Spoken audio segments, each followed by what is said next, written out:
InRavio.com wants you. InRavio provides the best in TV, film, post-production, and so much more. And we're growing. Right now, we're looking for a team of pros that can join us. So what are you waiting for? We need show hosts, production crew, marketing gurus, sales experts, audio engineers, lighting, visual effects, and camera crews. We want you. Go to InRavio.com/join the team.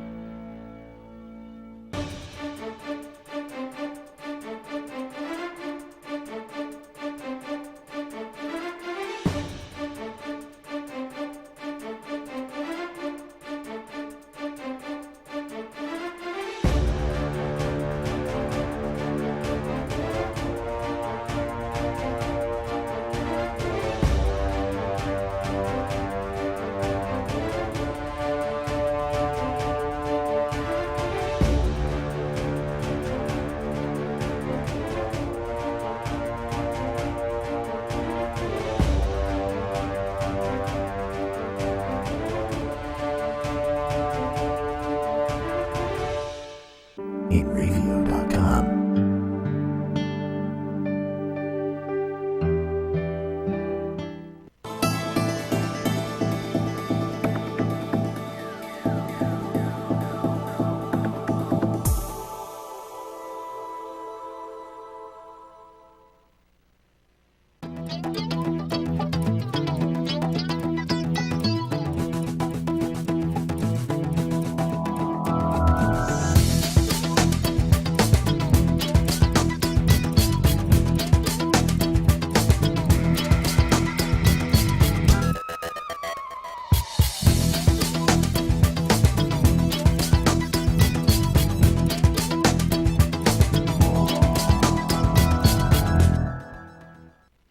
Hello again, everybody. This is Joe Larson, and welcome to the 5 Off, 5 On Racing Show.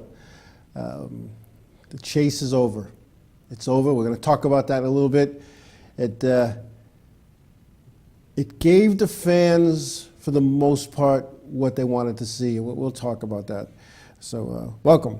A lot of weather here on Long Island. The rain was torrential. It took forever to get here again, and I left myself extra time, but here we are, on time, ready to rock and roll, ready to talk racing. And we might as well just go right to Homestead. That's what everybody wants to talk about. You know, Homestead, the championship round and the chase. And as we all know by now, Kevin Harvick was the winner.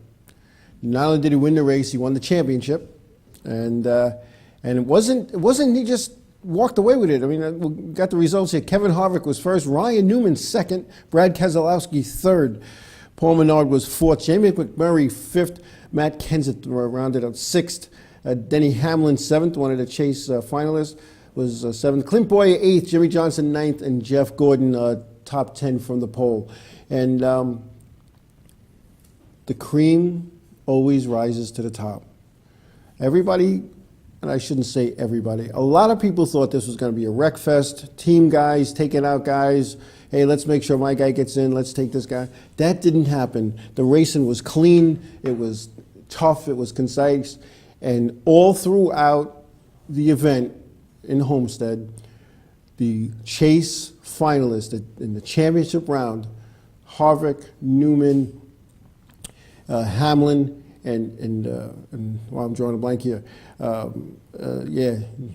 Joey Logano, these brain fades. They were right there in the top 10 all day. In fact, that race would have maybe a different outcome, maybe not, if the 22 car of Joe Logano did not fall off the jack. That would have been something. You would have seen the top 4 guys in the championship round going for the chase, battling it out amongst each other those last few laps. However, Ryan Newman just didn't have enough to catch Harvick checked out, man. Those restarts, he went. And people were talking all week that he was the guy to beat, and he was and he had a win to get into it. And as it turned out, he had a win to win it. When I say win it, the championship. None of the nonsense that went on at Phoenix or Texas went on here. The professionalism was where it needed to be. And I know that's due in part to some of the fines and whatnot that some of the crew members received and the crew chiefs received for the actions back in in Texas and Phoenix. And, 12.4-1 and 12-4-9, the crew chief's responsible for the actions of the crew. NASCAR was in a precarious situation here. Haven't been in situations where you had to make a penalty call. You have to take a look at the big picture. You have to look at a lot of things.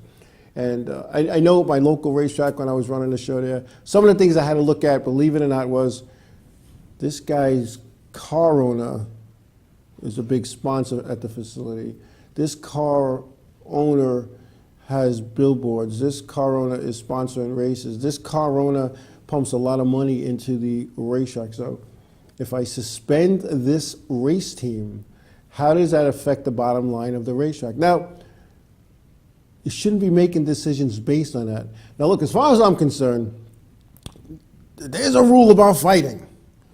And, you want to go back, and it was Jeff Gordon, Keselowski fighting, Kenseth fighting. Every one of these guys, with the exception of Ryan Newman, were in some kind of physical altercation. However, NASCAR, in its ultimate wisdom, one after the crews, maybe because they felt that it was instigated by crews. I don't know what they were thinking. I wasn't in the competition meeting on Tuesday or on the conference call that decided that when these penalties were added. Because if they would have penalized these guys based on past practice for penalties, the chase would have had a whole different outcome. There might have been 4 different guys in that final 4. And not saying it's right or wrong. I'm just saying that NASCAR made a business decision not to penalize the drivers for their actions at those events. Instead, they went with the little clause that said the crew chief, in the top series, the crew chief is responsible for the actions of the crew. Whereas in the weekly All-American series, the rules are a little bit different. It says the driver is responsible. So that driver could go have his race, drive off the racetrack, go into the stand, sit with his friends, have a drink or two, and the crews could be brawling. That driver will be hit with the penalty, as well as the crew guys. But anyway, as it turned out, the way the points worked out, as we all know, Kevin Harvick is a 2014 Sprint Cup champion.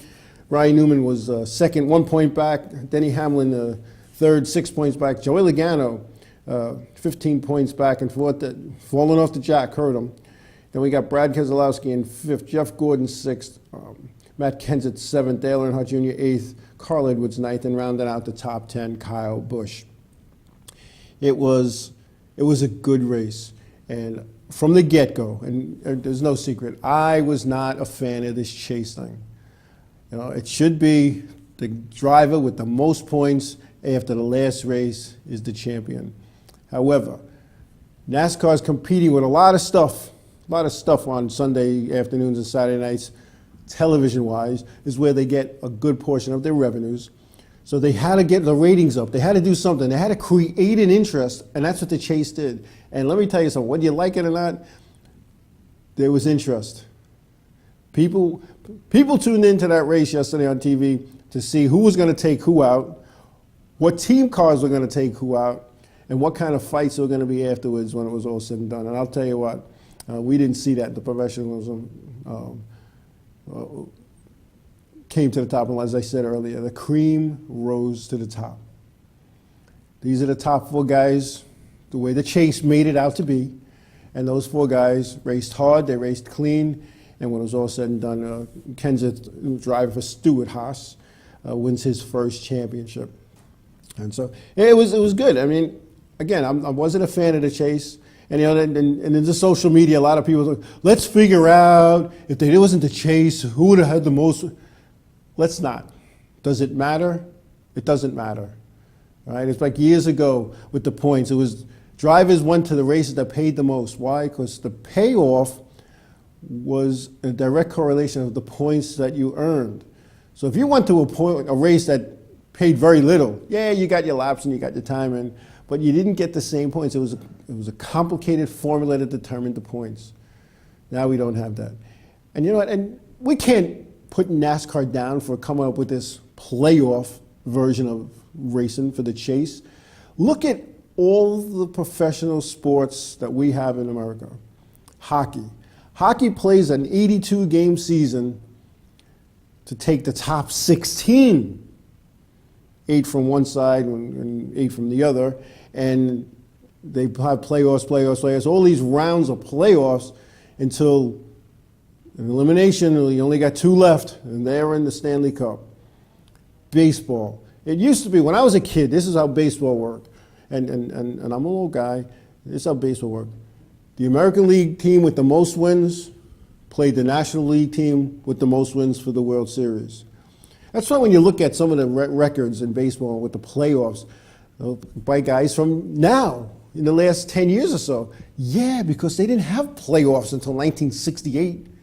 The first 70, 80 years of professional baseball was this American League team had the most wins, this National League, you're in the World Series, go play. And they played a 154-game schedule.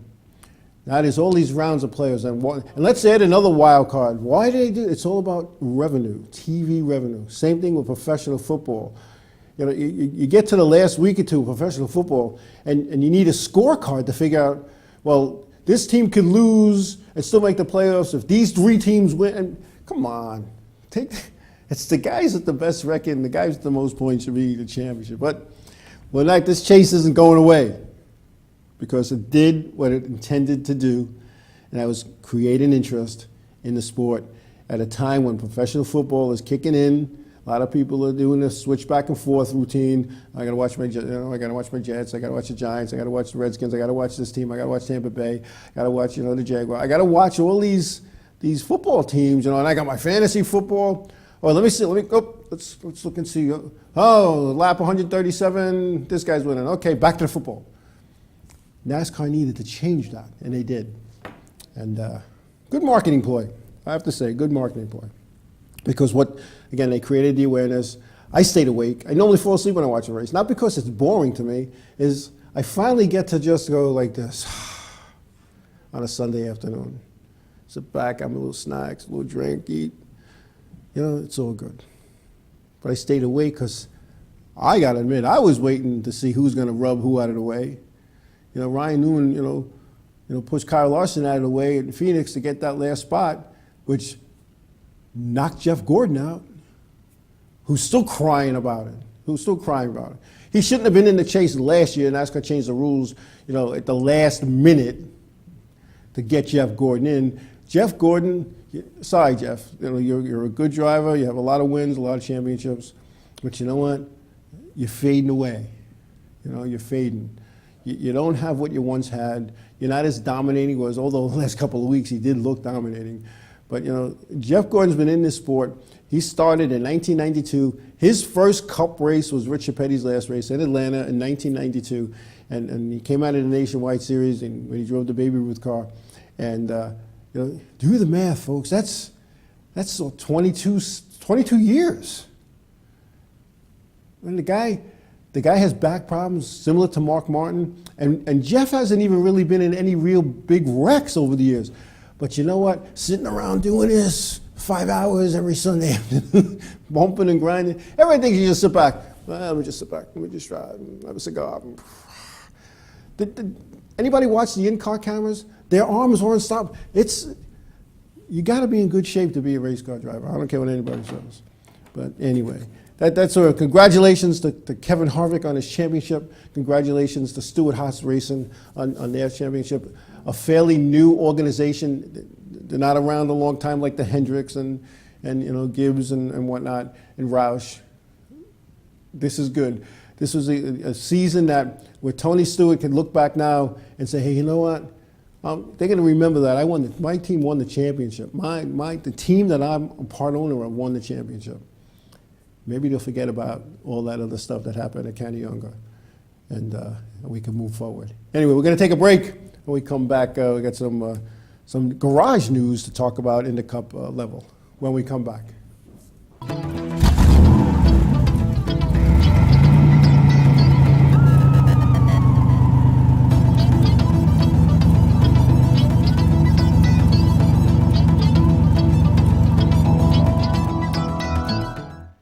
Hey, this is Chris Less Jake, and if InRavio.com spots you at an event wearing this bracelet, they will give you $100. The world of advertising has changed. Radio, TV, and newspaper revenues have declined drastically. Why? Because businesses have realized that advertising return on investment isn't what it used to be. So what can we do about it? Well, that's easy. Advertise online. Own a local restaurant, real estate agency, or even a national retail chain? Whatever your business, InRavio can get your message out there, and we can do it at a fraction of the cost. Call today and see the difference for yourself. This isn't TV. This isn't radio. This is InRavio.com. InRavio.com wants you. InRavio provides the best in TV, film, post-production, and so much more. And we're growing. Right now, we're looking for a team of pros that can join us. So what are you waiting for? We need show hosts, production crew, marketing gurus, sales experts, audio engineers, lighting, visual effects, and camera crews. We want you. Go to InRavio.com/join the team. For over 60 years, Hanson Carpet has put the customer first, providing only the finest quality products and service. And Hanson Carpet is so much more than just carpet. We also carry a wide selection of window blinds and shades, and our licensed and insured technicians can service any of your flooring or window covering needs. Browse our huge selection of laminate, carpet, linoleum, vinyl, and tile. Stop by our showroom today or visit HansonCarpet.com. No matter what your project, Hanson Carpet has got you covered.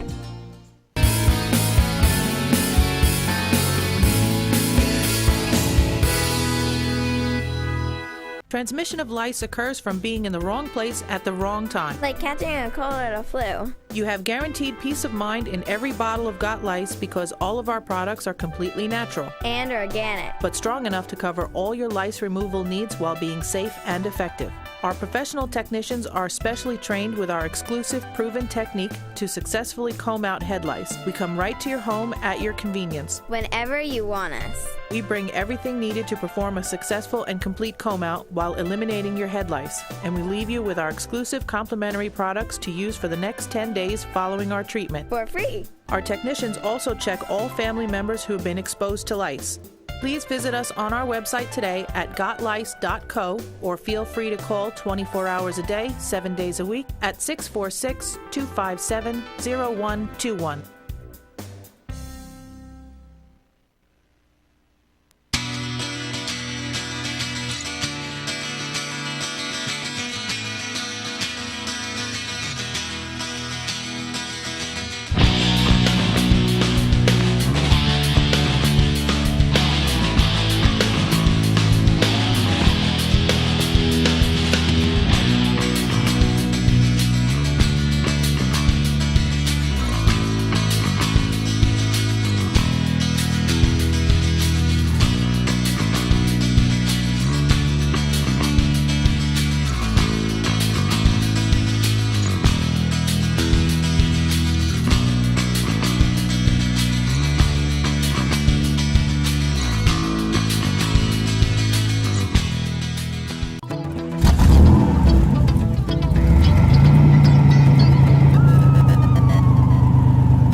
Hey, welcome back. All right. Chevrolet wins the coveted manufacturer's title. And believe me, that's a big deal. You know, it's Ford, Chevy, Toyota. And, they get a nice big trophy at the banquet, which I believe is in 2 weeks or 3 weeks. And it's important to these manufacturers. It's funny when you look at hardware. Sometimes that's, how do we put this? Sometimes you need to have your ego stroke. Sometimes you like to have bragging rights, however you look at it, and to say, hey, man, I'm an executive at Ford, and we won the manufacturer's title. Our cars beat all the other cars. It becomes a bragging rights thing. So congratulations to Chevrolet on that win there. I noticed in the chat room while I was on break here that somebody's asking, what went on in the big white trailer after the race? Well, Jimmy Johnson is crew chief, Charles Canals, and Hendrick officers were called into the big trailer after the event at Homestead this Sunday for disobeying a NASCAR directive. This could have been big. NASCAR Senior Vice President of Competition Robin Pemberton stated on NASCAR.com that all they needed to do was clarify with the team what they were trying to do on pit road when the inspector and Chad Canals kind of got into it, the inspector assigned to the 48 team on pit road, what Chad wanted to do, this discussion had to do with the mounting of a wheel spacer on the car. A mounting of a wheel spacer. Now, one of the things that I did over the years in my job as a technical inspector was tread width, and what that is the width of the car, the footprint that the race car puts on the racetrack. And I don't know what the rule is in Cup, but I know there's tolerances. No narrower than this, no bigger than that. And go backwards. When these cars, the tolerances are so tight, and a quarter inch can make a big difference. You put a wheel spacer on, you're going to make it a little wider. And there was nothing in the rule saying they could not do that. However, the pit road inspector, doing his or her job, questioned it, much to the ire of Chad Canals, who's a tough competitor from the pit box. No question about it, one of the best in the business. Well, it was called up to the tower by the pit road inspector for that team. I have the 48 team crew chief, failure to follow instructions, in the rule book that's failure to follow a NASCAR directive. They were all called in. It was a minor thing, and Robert Pemberton said that no penalties would be assessed. He just wanted to know what was going on, and the official was doing his or her job. So, but I'll tell you what, there'll be a rule that addresses that when we come to Daytona. Mark my words, because a lot of rules come about as to some meaningless discussions in the big white trailer. Anyway, 2014 season is over. The 2015 season has begun with changes already. Oh, let's see. Dale Earnhardt Jr.'s crew chief Steve Letarte will move into the broadcast booth to work with NBC Sports in 2015. That's a long relationship, and it's, as Dale said, we can only wish him well moving forward. Let's see, Carl Edwards will be leaving Roush Fenway Racing, moving to Joe Gibbs Racing. Edwards had been with Roush since 2004. And there's a little known story about Carl Edwards and getting that job. His mom walked around with a business card, handing it out to car owners, and anybody that would take one to get her son a ride. Jack Roush gave him his opportunity. So that's a long stretch there that the Carl Edwards was with Jack Roush and Roush Fenway Racing. So Carl will be moving to Joe Gibbs, and it should be interesting. Carl Edwards' crew chief, Jimmy Fenning, will come down off the pit box. However, he will stay on at the present time with Roush Fenway in some other capacity. Roush Fenway Racing will also continue to have a 3-car team, adding Trevor Bean to the stable. Trevor Bean will drive for them full-time in 2015. Bean, as you know, drove for the Wood Brothers. He is leaving the Wood Brothers where he won the 2011 Daytona 500. I think the Wood Brothers cannot offer him a full-time ride, and this kid deserves a full-time ride. So, I wish him well. Nice, polite kid. The Wood Brothers also will end their allegiance to Roush Fenway Racing, moving over to Team Penske. They had a lot of sharing of data, equipment, and whatnot. Wood Brothers Racing they're the old school guys. You work together to make it happen. Well, now they're going to move over to Team Penske. Crew Chief Donnie Wingo, his future at Wood Brothers is still up in the air. Richard Petty Motorsports will lose Marcus Ambrose, who is going back home to Australia to compete in the V8 Supercar Series. Richard Petty Motorsports wishes him well, and Mike Helton made it a point to talk about that as well. Mike Helton, president of NASCAR. So, Marcus Ambrose, I'll tell you what, think about Marcus Ambrose. Now, he had a decent season, although he wasn't a chase contender from the get-go. He didn't make the final, cut, almost did. But good driver, good wheelman, awesome on road courses. But think about from his perspective. Here's a guy who lives in Australia. That's his home. Now, it's not like he lives in North Carolina. That's his home where, 36 race season, he can go, all right, well, we got an off week. Let's go home. He has to get on a plane and fly like 19 hours to get home. So by the time he gets home and comes back, they only have a couple of days off. Think about it. Think about with the travel and stuff. Even with the jet planes, they're at these tracks sometimes Wednesday, Thursday. They get out late Sunday. You get home sometime Monday, and you're back at another racetrack on Wednesday, Thursday. The guy wants to go home. Let him go home, and we wish Marcus well. I haven't seen anything on a replacement for Marcus Ambrose as of yet. I'm sure we will see that shortly, but we'll see how that goes. Let's see. Rookie of the Year titles. For the first time since the NASCAR Next initiative was created in 2011, 3 of its alumni comprised the Sunoco Rookie of the Year awards in the NASCAR Top Series. Kyle Larson, Sprint Cup Rookie of the Year, Chase Elliott, the Nationwide Rookie of the Year, and Ben Kennedy, the Camping World Truck Series Rookie of the Year. Larson is one of 6 drivers to earn Rookie of the Year honors in the Sprint Cup and Nationwide Series. And that's I'll tell you what, I watched this guy at the Battle of the Beach a couple of years ago. This guy is pretty awesome. Pretty awesome. He'll be a contender. And good hard racing with Ryan Newman last week at Phoenix. You know what? If the shoe was on the other foot, he would have did the same thing. In fact, I remember a late model race in Daytona, coming for the checkered flag, and Kyle Larson did just the same thing for the win. And as Ryan Newman said in his post-race interview in Phoenix, for $9,000 to win, Kyle bumped him out of the way the same way. So it's good hard racing, and I love it. I'm a fan of good hard racing. Really am. It's my thing. My thing.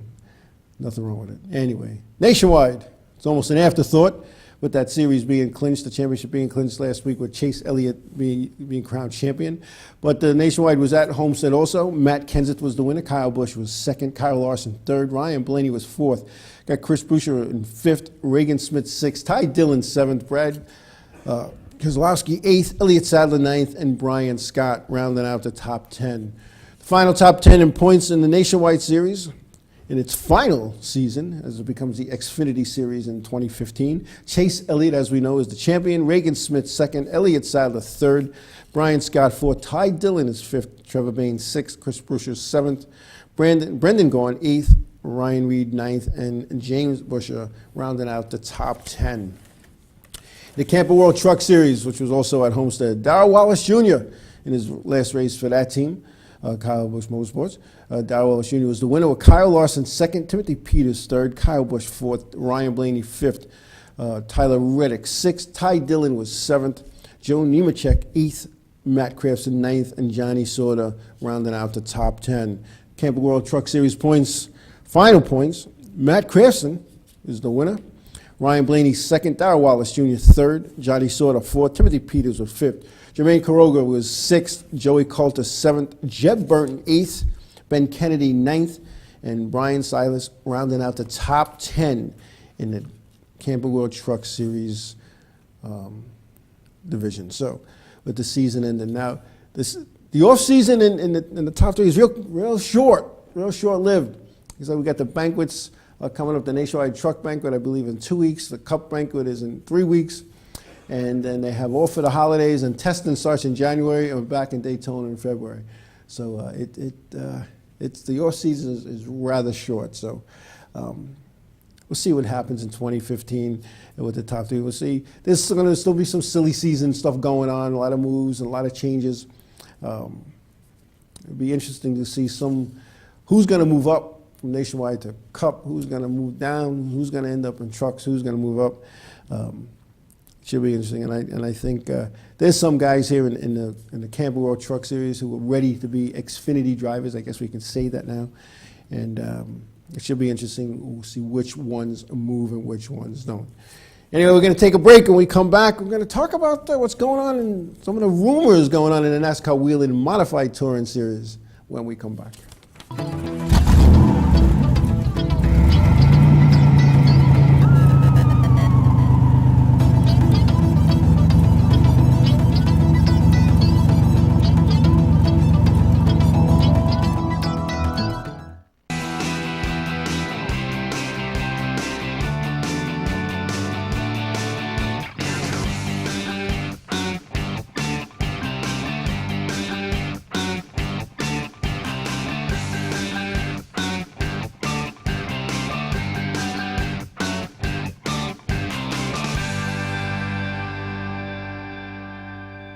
world of advertising has changed. Radio, TV, and newspaper revenues have declined drastically. Why? Because businesses have realized that advertising return on investment isn't what it used to be. So what can we do about it? Well, that's easy. Advertise online. Own a local restaurant, real estate agency, or even a national retail chain? Whatever your business, InRavio can get your message out there, and we can do it at a fraction of the cost. Call today and see the difference for yourself. This isn't TV. This isn't radio. This is InRavio.com.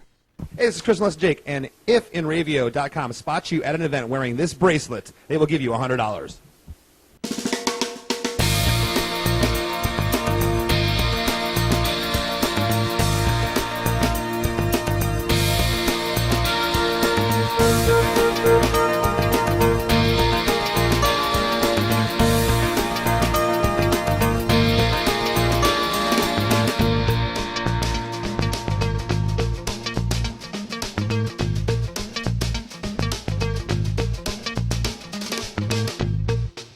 For over 60 years, Hanson Carpet has put the customer first, providing only the finest quality products and service. And Hanson Carpet is so much more than just carpet. We also carry a wide selection of window blinds and shades, and our licensed and insured technicians can service any of your flooring or window covering needs. Browse our huge selection of laminate, carpet, linoleum, vinyl, and tile. Stop by our showroom today or visit HansonCarpet.com. No matter what your project, Hanson Carpet has got you covered.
InRavio.com wants you. InRavio provides the best in TV, film, post-production, and so much more. And we're growing.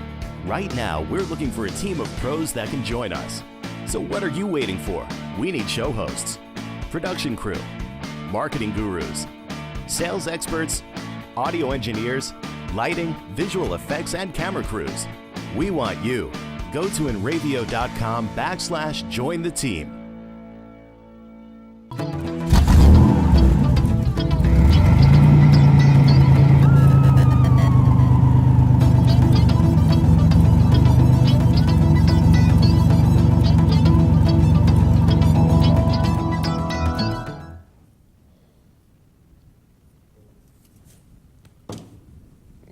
And we're back. All right. Welcome. Anyway, what do we got going on? I'm getting strange looks in the control room. We're all good? We're all good. It's funny how you see things. NASCAR Wheel and Modified Tour. Some stuff going on. Mike Stefanik, 7-time NASCAR Wheel and Modified champion, 2-time K&M Pro Series champ. Also did some nationwide driving. Mike Stefanik told Speed51.com that New Hampshire's September event was probably his last race. However, he's quick to point out that he's not retiring. He's not retiring. He's just going to sit back. He really doesn't want to use the word retire because if a decent ride is offered, a decent opportunity, he's going to jump into it, although he is not seeking a full-time ride at the moment, nor is he seeking a part-time ride at the moment. But he does not want to say, I'm retired, and then this opportunity comes up and then have to be hit and fielded with questions. I thought you retired. So Stefanik at the present time does not have a ride for 24-15, and again, nor is he seeking one out. All right, a NASCAR Hall of Fame nominee in 2014. Here's a guy that should be in the NASCAR Hall of Fame down in Charlotte, along with a few other drivers. Now, my involvement with modified racing beyond Long Island, throughout the country, and modified racing, tour-type modifieds anyway, is primarily an East Coast thing. You don't see too many tour-type modifieds on the West Coast or the middle of the country. But, you know, for the longest time, my modified heroes were Charlie Jazombek, Richie Evans, Jerry Cook, Fred Harback, guys like that. And I'm just naming a couple of the time. I don't need to get nasty grams. What about this one? They were all good. But growing up, you know, I saw a lot of decent modified guys. And I wasn't a modified fan growing up as a kid. I was more about, you know, the figure eight guys and the street stocks and the bombers and stuff. But when you look at this, the NASCAR Hall of Fame, the modified series had a lot to offer throughout the years, from its inception. And even though the modified tour has only been known as the tour since, I believe, 1985, you know, you think about guys that should be in this Hall of Fame from modifieds. Like I said, Jerry Cook, Reggie Ruggiero, Mike Stefanik, Ed Flemke Jr., guys that I saw race, and guys that, you know, what's the criteria to be in the Hall of Fame? Is it a popularity contest? Is it a bunch of people petitioned a bunch of other people who want to say? You know, when you look at a Hall of Fame, you want to look at the impact that that competitor, driver, owner, crew chief, that person, that team had on the sport, the impact that they had on the sport during their era. Think about that. Think about the days Jerry Cook, Richie Evans, driving all over, hauling their race cars all over the country to chase those valuable national points. Where they had dummy haulers set up on the side of the road and making it look like they're going to one track when they really went to the other. You know, both coming up down from upstate New York. Then the touring series started, and think about it, you know. I can remember my first race in the tower as the race director. My first one. And I'm sitting up there at Waterford, and here I am making decisions on guys that I grew up watching racing. That same year, actually the following year, my second year as a NASCAR employee, I had gone to Daytona. I was up in the tower, and as primitive as this may seem, I was up there with Jerry Cook with two stopwatches, one on my left hand, one on my right hand. There was a couple other people. Our job was to monitor pit road speeds. And those lines that you see on pit road is spaced out. They're there for a reason, and basically as if they got from this line to the second line in 5.2 seconds or less, they were speeding. And then I would make the comment, oh, we got someone speeding on pit road, and then they'd go to a camera and then they'd redo it to make sure I was right, and there you had it. I mean, so the first guy I penalized, because I worked the nationwide race that day, and Dale Earnhardt Jr. was in the nationwide series at the time, and I had to make a call on Dale Earnhardt Jr. I was like, whoa, man, I don't know. And I stumbled. I didn't know what to do. And then in the Cup Series, I had to do Morgan Shepherd. I had to bring him down and around. And I was like, I'm used to my local racetrack. You make a decision like that, they want to beat you up in the parking lot. But that didn't happen. That didn't happen. But anyway, I'm watching these guys that I watched as a kid growing up. Stefanik, Ruggiero, Flemke. These guys were like, man, they were like the icons. And the new kids coming in at the time, Doug Colby, Todd Ziggity, John Blewett III, the late John Blewett III. I'm like, whoa. And I heard horror stories about John Blewett III. But you know what a tough competitor. But anyway, Hall of Fame. And the chat room sent some other people that they're looking at, Maynard Troyer. Why not? I mean, here's a guy that changed modified racing. I don't know if it's for the better because that's when the cars started becoming cookie cutter. They started looking the same. They were all built the same. Built to NASCAR specs. You want to have something on a modified NASCAR, you got to go through all kinds of hoops to make it happen. And that's a good thing. That's a good thing. You know, NASCAR wants to be, you know, safe and good. But, you know, here's a guy, Maynard Troyer, started pumping out race cars like he was, you know, on an assembly line. You know, Jimmy Spencer, back in his day, he was a tough competitor. Yeah, I agree with that. I totally agree with that. But you want to, you know, there's so many people over the years in racing, not just the Cup Series, but the Nationwide and now the trucks. And, you know, what puts you in the Hall of Fame? You know, my pet peeve with Hall of Fame inductees is you're retired. You're out of the business. You're done. You know, you're not still racing. You're not still fielding cars. And I say this whether it's the NASCAR Hall of Fame in Charlotte or Cottage Grove Speedway Hall of Fame outside of Oregon, Eugene, Oregon.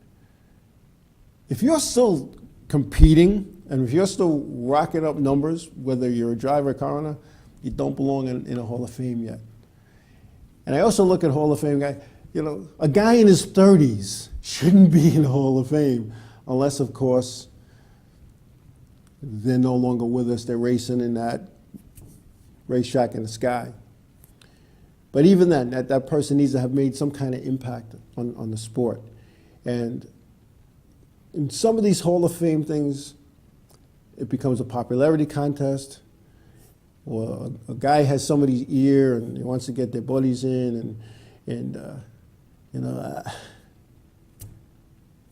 as these seasons are coming to an end, and it's come to an end, and you're looking at these Hall of Fames, and you're looking at whether it's, again, the National NASCAR Hall of Fame in Charlotte, or the local regional Hall of Fames, or just your little old Suffolk County Hall of Fame. Take a look at who's in, and take a look who's not in. The list of who's not in, obviously, is this long. Now you want to take a look. What impact did this inductee or potential inductee have on the sport? Were they a champion? Did they have wins? Were they the type of guy or gal even that maybe didn't win a championship, maybe didn't win a lot of races, but they had an impact on the sport, whether it would be behind the scenes or up in front? Think about that. You want to do that. You want to recognize the people who built this sport and continue to build this sport. Don't make it a popularity contest. Don't just try to get your friends in because you know you want to be the hero. There's some people in it. I'm a Hall of Fame person. At the time, I didn't, although I was excited about it. I'm in the Suffolk Association Figure 8 Racing Hall of Fame, the Ernie Maynard Memorial. Ernie Maynard, who tragically lost his life, I believe, back in '84 or '82. It's got to be '82. And I was touched by that. I really was. But I look back and, you know, I don't know, what did I do? I went from a mid-pack at best driver to a track official, to a head track official, to working every series that NASCAR has all over North America. And I don't know, what did that have to do with figure eight race? I don't know. Don't get me wrong, I'm honored to be in, and there's some other people in my same category. And, you know, sometimes it's politics.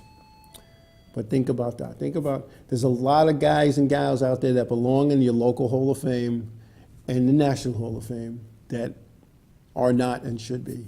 And that's all I'm saying. I really think that's something that gets overlooked sometimes. It really does. It really, really does. Anyway, we're going to take a break. We'll come back. We'll talk about some of the rumors that are going on in the Wheeling Modified Tour. And we'll do a little wrap-up when we come back.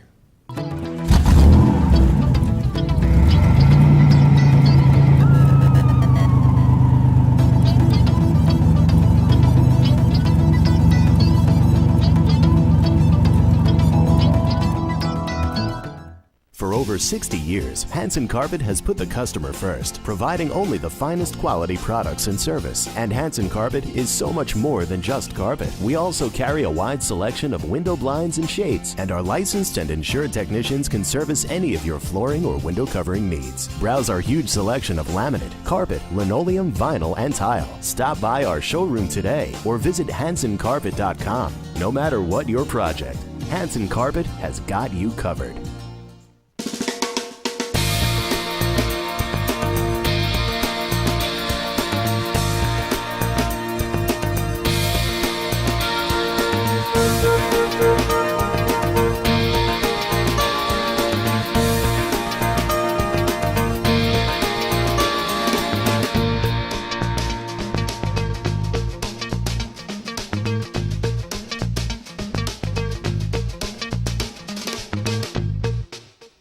The world of advertising has changed. Radio, TV, and newspaper revenues have declined drastically. Why? Because businesses have realized that advertising return on investment isn't what it used to be. So what can we do about it? Well, that's easy. Advertise online. Own a local restaurant, real estate agency, or even a national retail chain? Whatever your business, InRavio can get your message out there, and we can do it at a fraction of the cost. Call today and see the difference for yourself. This isn't TV. This isn't radio. This is InRavio.com.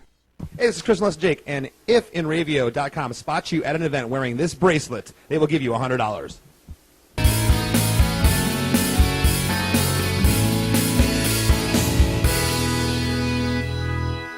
InRavio.com wants you. InRavio provides the best in TV, film, post-production, and so much more. And we're growing. Right now, we're looking for a team of pros that can join us. So what are you waiting for?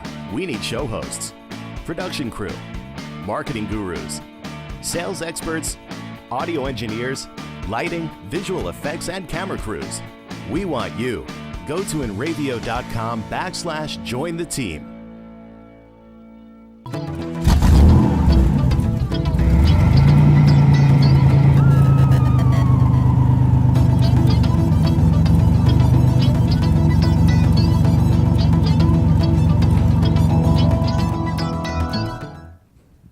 Welcome back. Hey, before we go into some of the things that I'm hearing in the grapevine, let's see. Out in Pomona, California, in the NHRA, Erica Enders Stevens won the Auto Club NHRA Finals to clinch her first Mellow Yellow NHRA Championship. So congratulations to Erica. So social media sometimes could be not good. And you read a lot of things and you see a lot of things. And one of the things that kind of cracks you up, if you want to know what the NASCAR Wheel and Modified Tour schedule is going to be in 2015, you don't need to wait for the NASCAR announcement. Go to the track websites, because there's 3 or 4 tracks that already have it up and running. They have dates. They're in there. They're in there. I'm not going to say who they are. We all know. They're in there. And some of these tracks, just put them in knowing that they're going to have those dates. And, you know, Thompson has the same dates all the time. They have the first one and the last one. Stafford has the second one and the second to last one. You know, there's a couple on Long Island. But if you go to the websites, you'll see. But a reliable source, the old reliable source, claims there will be a NASCAR Whelen Modified Tour event at Shangri-La 2 in August. Shangri-La, located up near Tioga, New York. It's a half-mile concrete racetrack with 16 degrees of banking in the turns and 7 degrees on the straightaway. It should be an interesting race there. We'll see. Now I know Kevin Basic, Long Island Need for Speed, says his local racetrack has none yet. Why? I disagree. There's 2. There was the Eye on Riverhead mentioned it. Basically the same dates as that they've had in the past. So anyway, the other problems we have is that the Waterford Speed Bowl, the Speed Bowl's appeal of the foreclosure is the foreclosure auction sale is being held up by creditor Ed DiMuzio, and He tried to stop it in the courts. The courts said no, he's appealing that decision. The museo is owed a lot of money. And he says the property was appraised at $3 million. Why did it go for 1.75? And he's owed a lot of money. So he wants answers, and he wants his money, rightfully so. Rightfully so. He was an investor, and the investment didn't work. So if the property gets sold, he should get his money back. I'm thinking, that's why you invest in these things. That's why you do this, to make money. And he feels that he's going to stop this. The unfortunate part of this is while these people are duking it out in the courts, the racetrack can't move forward. Now, I'm sure behind the scenes there's some stuff going on so that when they get the okay from the courts, hopefully they just flip a switch, they're back in business. Waterford Speedbowl, located in Waterford, Connecticut, just outside of New London, is a nice facility. I've seen many a race there at Waterford Speedbowl. The management and the staff at the Waterford Speedbowl has always been nice to me, treated me like a professional, as they do with many of the teams and people that attend there. They ran into some hard times for whatever reason. Weather, I don't know, weather, not having enough, cash to back them up during the lean times, tax situations. You know what?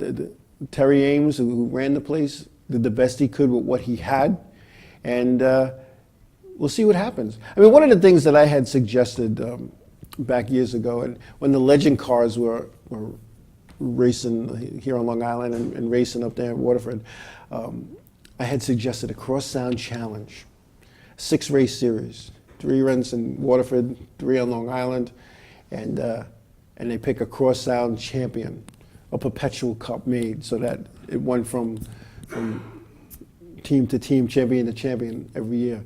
And I think that would have helped both facilities to create an awareness of their facility and to get people in cars in the seats. As Mark Arute, president of Stafford Motor Speedway, said to me one time, race cars in the seats, in the pits, equate to butts in the grandstand.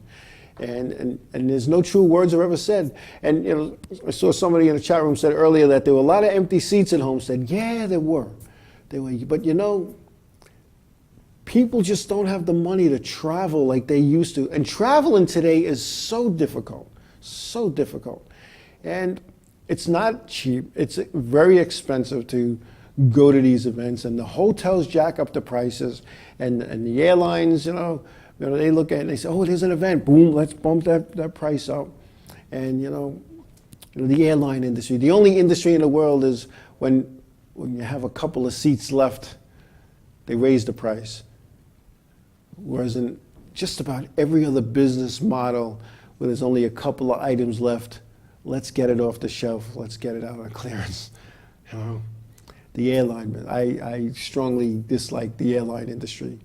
I have a few million miles traveling between NASCAR and UPS, and to the point where anytime I showed up, I was bumped to first class.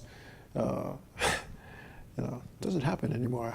I've used up all my miles. But anyway, it was one of the things I had a discussion with Clay Campbell, president of Martinsville Raceway, and him and I talked about that, and he said, the local racetrack owners and management, they need to be involved with the Chamber of Commerce. They need to keep the price of these hotels down. And I'll tell you what, I know I've shared this story once before. I was in Daytona. I was there for 10 days, and I arrived the Friday before the shootout, and I had a room right on the Strip, right on the corner of 95 and International Speedway Boulevard, and it was $79 a night for that Friday, Saturday, Sunday. And then Monday went up to $99 for Monday and Tuesday night. Wednesday night it went up to $2.99, and Friday night and Saturday night it was $4.99. The same room. And what they did is they disconnected the ice machine, and if you wanted ice, you had to buy it from them. They did that starting on Thursday morning. Now, there's no need for that. That hotel made more money in that because it was packed, and you have to guarantee so many nights. And And they made more money that week than they probably made the other 50 years out of the year, 50 weeks out of the year. And that's just not right. And that's why there's empty seats. Don't blame NASCAR because there's empty seats at some of these events. NASCAR has nothing to do with it. NASCAR is a traveling circus. It brings the show to the venue, and it's up to the venue to promote the show. It's up to the local chamber of commerce to police the restaurants, the hotels, the rental car agencies for price gouging. And I'm surprised that hasn't been done, and I'm surprised that nobody's gotten in trouble for that, price gouging, because that happens. That is what goes on in some of these places. And, you can pay $500 a night for a hotel on the Strip in Daytona on that Cup weekend, and on Monday, that same room is like $59. Come on. What does that tell you? That's price gouging. It's not what the market will bear, because the market can't bear it anymore, and that's why the seats are empty, and that's why people don't even use it. They don't even try to sell their tickets. They just, the heck with it. I'll take the hit. That's one of the reasons why I canceled my package at Daytona, because I would come home from my 2 weeks. I'd go for Daytona for 2 weeks, a week of speed weeks, and then a week of stuff with my kids. And by the time I got home, my bill was in the mail for next year's race. So they took my $1,200 or $1,000, whatever it was, 50 weeks ahead of the event. So I'm just one of 200,000. So think about it. So that's like $20 million that they have sitting in the bank for 50 weeks. Just saying. But anyway, it shouldn't happen. So anyway, it's almost time to wrap up. So I want to thank everybody for being a part of the show tonight. It's always a pleasure to have you folks, and I thank you for taking time out of your busy schedules to talk and listen racing with me. I know racing's kind of over. We're getting into banquet mode. So whatever banquets you plan on going to, if you're going to be in the picture, dress appropriate. God bless you all. Have a safe week. And thanks for everything. We'll see you guys next week.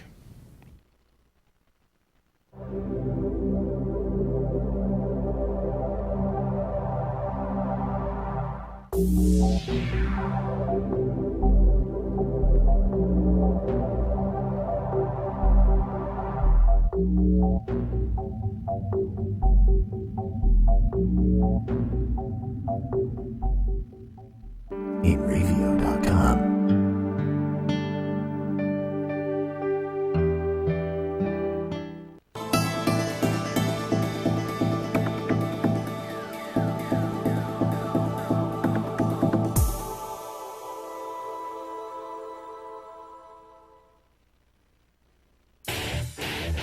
InReview.com.